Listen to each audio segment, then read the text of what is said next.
Well, good morning, everyone. It's a pleasure and an honor for me to be here today on Columbus Day, of all days, on Columbia University. So congratulations to all of you. It's, as I say, it's an honor and a pleasure.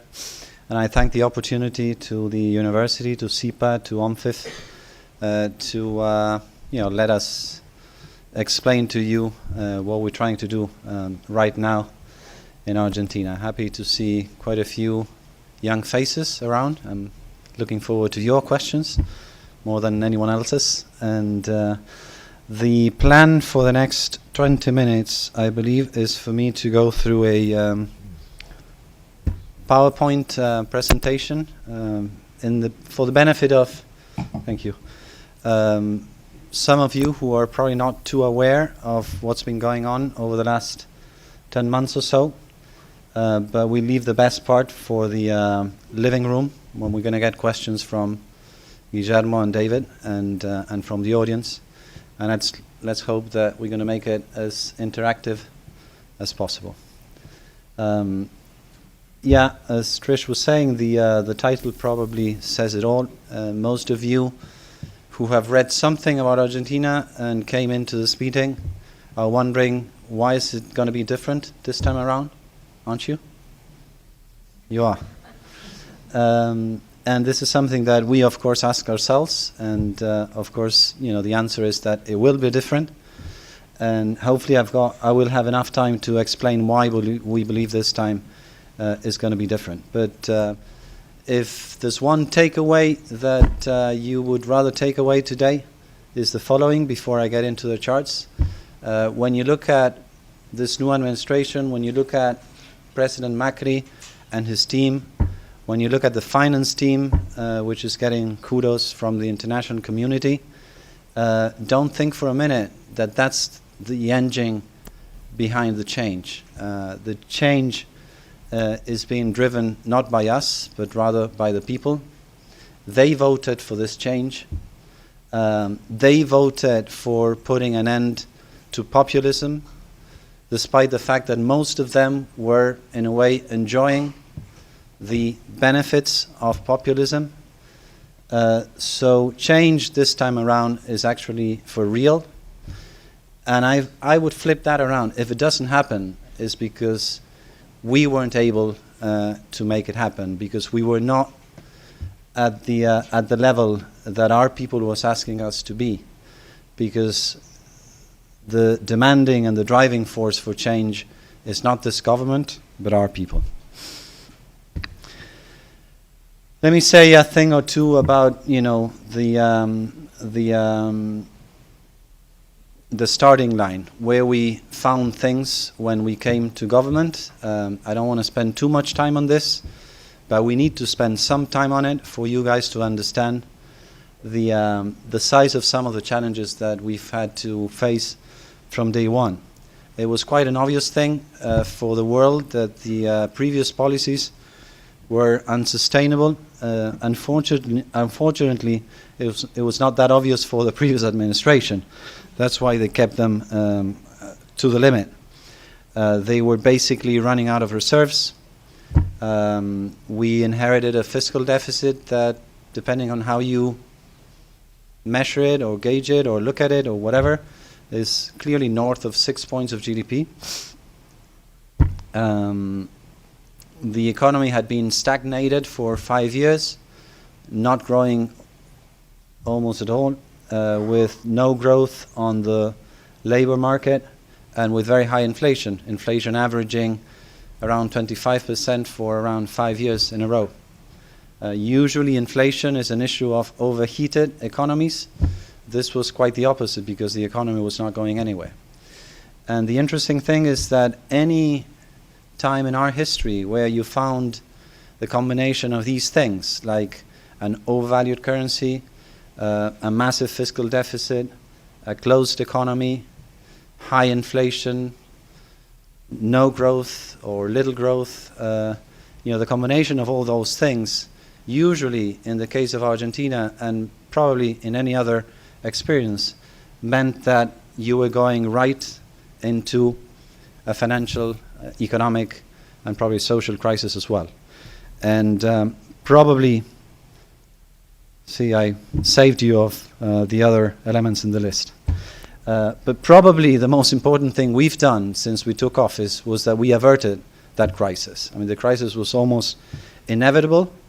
And as I said before, it was not us who decided to put an end to that crazy ride on that train. We were asked to, stop that train in the tracks, turn around and avoid the inevitable crisis that would have meant not just hitting the wall again for Argentina, but another massive financial and social crisis. And let me remind you that the latest figures in Argentina show that 1 out of 3 Argentines are living under the poverty line. So a financial crisis would have meant a completely unsustainable social situation. And this was probably the most tricky and the most challenging thing that we were entrusted to do. And that so far is working actually quite well. We are, in fact, in the middle of the transition. 2016 was always going to be a transition year. You don't flip things around from night into day. It takes a while. And therefore, we had to walk through a very narrow path. It was essentially a balancing act. That is the trademark or the footprint of every single policy that you see from us has to be or needs to be framed in this, very sensitive challenge. We know where we want to go, but we also very cognizant of the fact that, the starting point is a weak starting point. Therefore, this is where past and future meet, and the present has to be very cognizant of those constraints. Well, we've done quite a few things that I'll spare you off. I mean, we've eliminated all capital controls. We unified the exchange rate system. We put an end to the absurd discussion with creditors that was out there for too long and that was incredibly expensive for Argentina. We were able to negotiate with the holdouts, despite the fact that they had a sentence, a firm sentence from the Supreme Court of the US. We knocked off around 40% of that claim just because we were credible in our discussions. Because of striking a deal in the New York courts, we were home free to accessing the international and I would argue the local market as well. And this was critical to everything else that we've done ever since. Had we not had access to credit, we would have had to cut spending or increase taxes to rein in the deficit. So it was critical to our gradualist approach to have had a deal with the holdouts. And we were successful in explaining that to Congress because we got congressional approval for something that early on didn't really look like we were going to get approval. And this was one of the issues people were looking at Argentina and saying, well, how on earth are you going to do this? Well, we did it. And we did it much earlier than what most people would have expected. Monetary policy, the central bank is truly independent. It is now launching an inflation targeting regime. The central bank can count on that independence because, among other things, not just because the president is very convinced about this, but also because I've been a central banker myself, and I was happy to be considered an independent institution when I was there. So it's only fair that we do the same thing when we are across the street. Fiscal policy, we've got a fiscal program that is basically reducing the deficit across a number of years, and it's banking particularly in eliminating, not just reducing, but eliminating subsidies to the rich. I mean, that's something that sometimes we need to explain.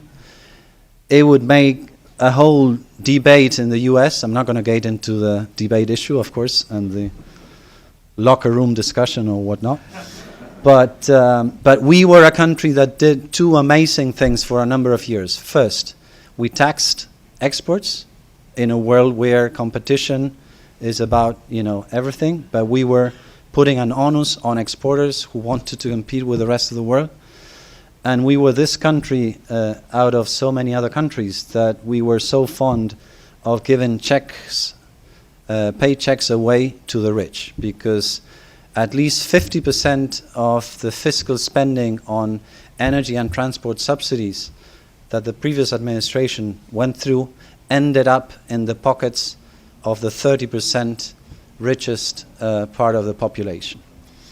So when you think about these guys are reducing subsidies, think about that. What we're doing is we're taking, subsidies away from the rich, and therefore, from a political point of view, that should be much easier to do than otherwise. Trade policy, there were lots of distortions, so we took care of to unleash the potential of the private economy. And also, we've got no problem with being transparent. The previous administration was hiding their numbers, not just hiding them, they were making them up.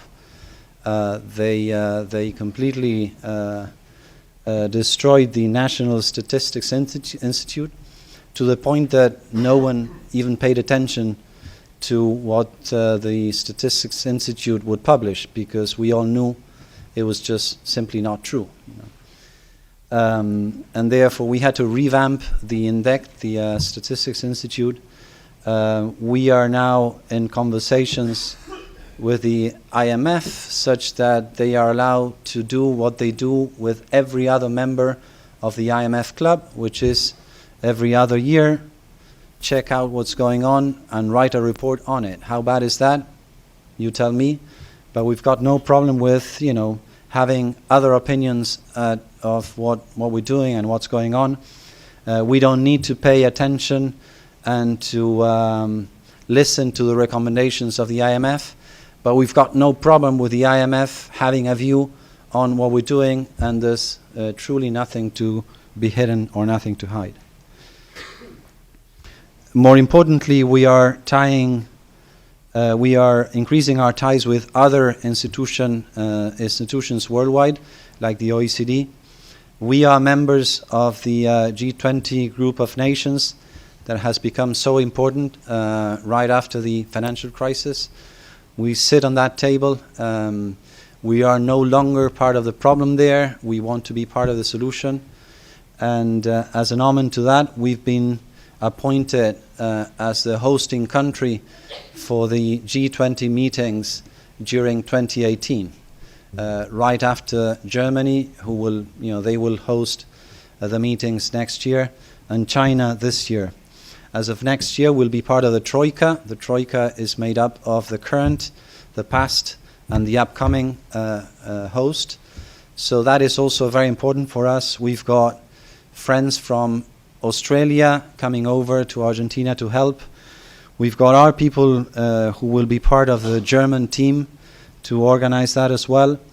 And we believe this is going to be a quite important event into 2018 for a number of reasons.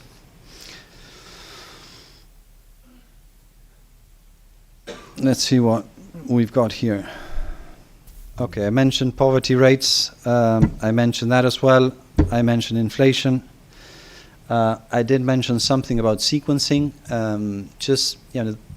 When you look at us and you see all the goodwill and all the great plans and programs that we've got, before you get too excited and before you get carried away, spend some time looking at the sequencing, because we believe that the sequencing is basically the name of the game here. It's not too difficult. You don't need a PhD to know what we need to do, but the sequencing is where it could all end up, in success or in lack of success.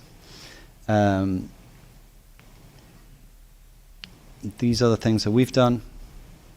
And essentially there were some areas where we had to move very quickly in order to afford the not so quickly upcoming steps, which we call gradualism. Gradualism is the name of the game here. As it was mentioned before, when a few years ago when we were at the central bank, we were able to bring inflation down from 40% to less than 4% in just 1 year. The conditions were different back then. This is a different game in town. We can't quite do that in 1 year, but we are pretty sure that we can do it in 3 or 4 years. And that's why we set up, the targets that by 2019 inflation will be around 5%, starting from 30%. And the flip side of that is our fiscal program. It started off at nearly 7% deficit. This year we had a target of 4.8%, and we're going to meet it. Next year we've got a target of 4.2%, which is already quite ambitious, given that it's an important political year because we've got midterm elections. And by the end of the mandate, we're shooting for around 1.5% primary deficit, which is much better than pretty much 75% of the countries in the emerging market world. So it is ambitious in itself. There you have it. Those are the targets. I didn't lie to you. It's what they are. Let me say a word or two about inflation.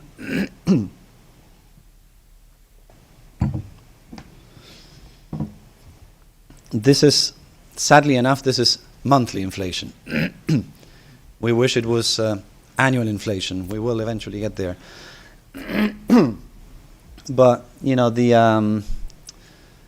the red bars are the utility component of inflation, or rather the non-component, because, as I mentioned before, the previous administration was just giving away energy and transport pretty much for free. When we took office, just for you to get a sense, residential electricity was worth around 10% of the average cost. So 90% of the bill was actually given away to, as I said before, mostly to wealthy families and homes. The same was true about gas, and more or less the same, even worse, about transportation. So along the way, when we look at inflation, we'll have to take into account the fact that there's a component of inflation that is own-made. We decided that we're going to eliminate the distortions there. So that's one element to this chart. But basically the most important thing is that when you look at that chart, what you take away is three things. First, there was a spike in inflation at the beginning of the year, both because of the tariff situation, but also because of removing FX controls and unifying the exchange rate. We knew that would happen. We were hoping and we were very convinced that it was going to be short-lived. We promised that it was going to be short-lived.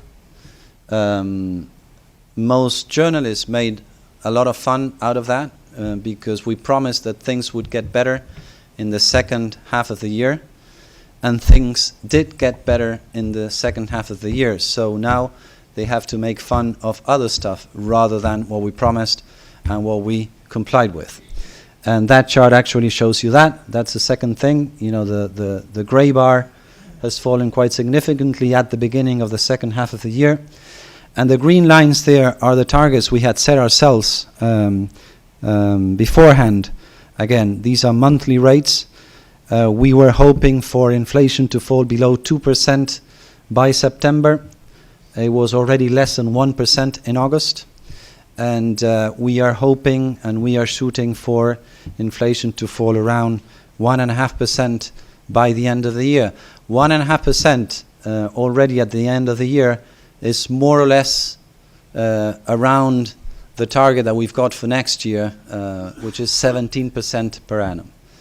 So essentially what we're saying is that by the turning of the year, we will most likely be already hitting inside or at least in the boundary of the inflation target band that we had set for the central bank to comply with. Growth-wise, we've took office with the economy already falling. It fell even more so in the first half of the year as we were fixing the mess. But the numbers that we've got for the third quarter of this year are showing us that not only the economy stopped falling, but most likely there might have been some, incipient positive increase in those figures, which is also what we were expecting. This time we were expecting it for the fourth quarter of the year, and it's happened apparently a quarter ahead of what we expected.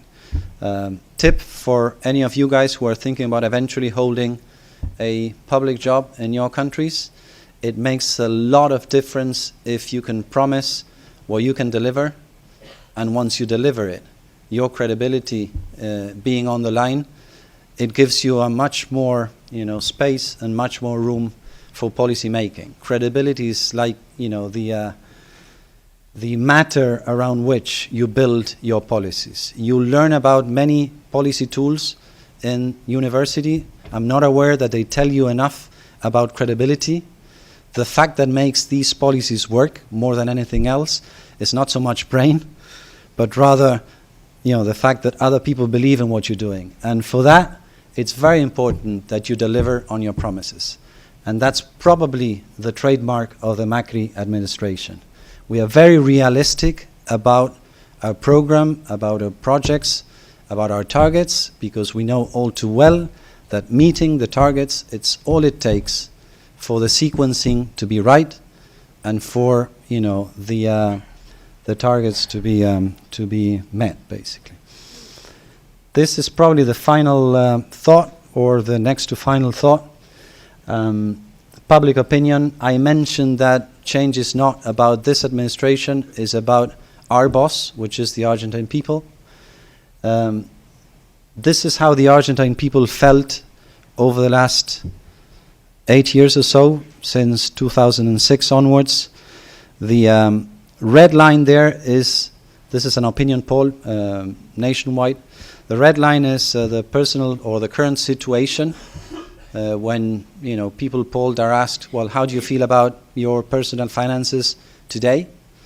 The blue line is, how do you feel about the future?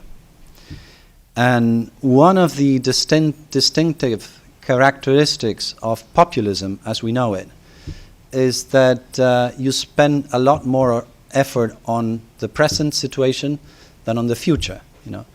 It's about discounting rate, for those of you who've taken a course on that, which is basically 0. I mean, you put the same weight or even more weight on the present than on the future.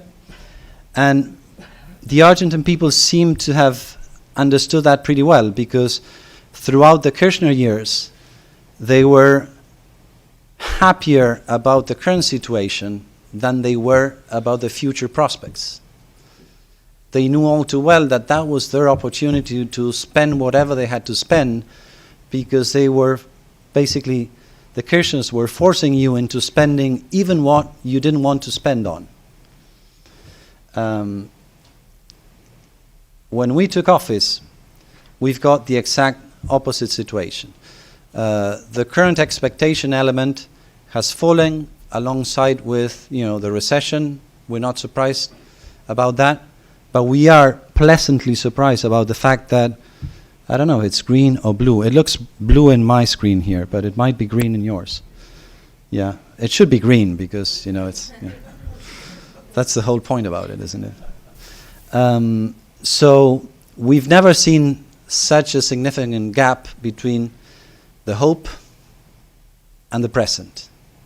And this is also a trademark of our administration. We're always catering to the Argentines, who are this nation of people which, compared to the rest of the world, as President Macri has said again and again, there's probably no other country in the world where the gap between where we are and where we could be is this high. We know the potential that we've got. We know that, historically, governments in Argentina have been basically frustrating those expectations and disappointing that potential. But that potential and that hope is basically intact. And this also tells you a lot about the maturity of our bosses' decision, the public and the people of Argentina. They knew all too well that the previous system was unsustainable. They called for change even before the crisis. They asked us to avert the crisis, and they understand all too well that there's a transition period where things will not look great for a while, but in as much as they see that things are changing, they're willing to support what we're doing. And I think that's probably the most important thing that you should take away, as I mentioned at the beginning, from Argentina. We were so surprised that some of the bills that we sent to Congress were rather easily approved. It was probably, as much as we'd like to believe that it was our masterminding of the political situation, it was a lot more about public opinion letting the opposition know that this was the right way to go. And that's why we were able to approve some important legislation. And this is what makes us confident that into the midterm elections of next year, in as much as we continue to deliver on our promises, we will be able to keep the ball rolling. And keep the ball rolling means that the probabilities that this turnaround is different are going to be increasing. So rather than looking at us, I think you should be looking at the Argentine people who so far have been much, much wiser than anyone in the administration, as it's been shown. Wrapping up then, I don't know what that verb is. Anyway, you know what we're doing, so I don't need to explain that. We're basically fixing the mess, or tidying up the mess. That's what it is. By establishing macroeconomic consistency. At the same time, we're caring for the poor. We've spent significant fiscal resources to cater to the most vulnerable this year, north of 1 point of GDP. Warn you, we didn't have that fiscal space. We found it because we thought that it was critical, not just from a moral point of view, but also from a sustainability point of view, that we were able to achieve that. We increased some social programs. We extended some benefits for the poor, and that's allowed for the unwanted consequences of some of the measures that we've taken to be alleviated when it comes to the lower end of the population.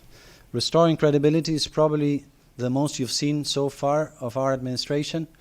This is where we get awards internationally.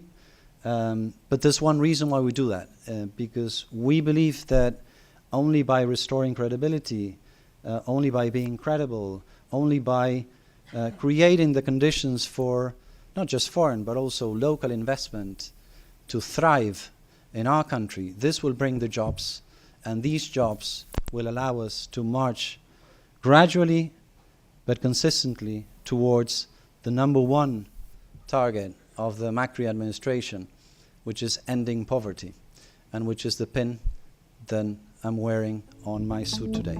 Thank you very much.